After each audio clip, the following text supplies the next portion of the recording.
Мұқағали Сүлейменұлы Мақатаев. 9 ақпан 1931 жылы Алматы облысы Райымбек ауданында туып өсіп, 27 наурыз 1976 жылы Алматы облысында қайтыс болды. Шын аты Мұхамедқали. Қазақтың лирик ақыны, мұзбалақ ақын, мәртебесі биік ақиық ақын. Мұқағали поэзиясының қайнар көзі, шабыт тұғыры, туған елі, өскен жері, отан тағдыры, замана тынысы, замандастарының арман аңсары.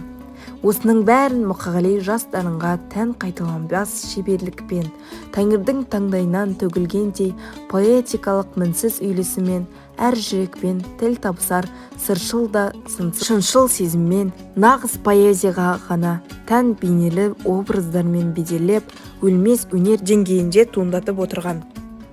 Мұқағали өзіне дейінгі өлең өру мен жыр сомдаудағы қазақ халқының ұлттық мектептері мен дәстүрлері жалғап қана қоймай, оны жан-жақты дамытқан, тереңдеткен, қазақтың өлең сөзін жаңа жаңғырларға көтерген, жаңа кеңістіктерге алып шыққан 20 ғасырдың санаулы саңлақтарының бірі, ақынның өз сөзімен айтқанда, ақынмын деп қалай мен айта аламын, халқымның өз айтқанын қайталадым, күпі киген қазақтың қара өлеңін шекпен жауып өзіне қайтарамын деген ерен жырдың жаратушысы, ұлы тұлға, ұлы ақын.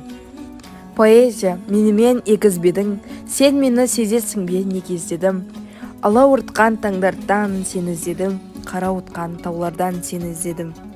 Қара отқан таулардан сені іздедім, сені іздедім кездескен адамдардан, бұлақтардан, бақтардан, алаңдардан, шырақтардан, оттардан, жалаулардан. Сені іздедім жоғалған замандардан, сені іздедім іздеймін тағат парма, сені маған егіз ғып жаратқан ба.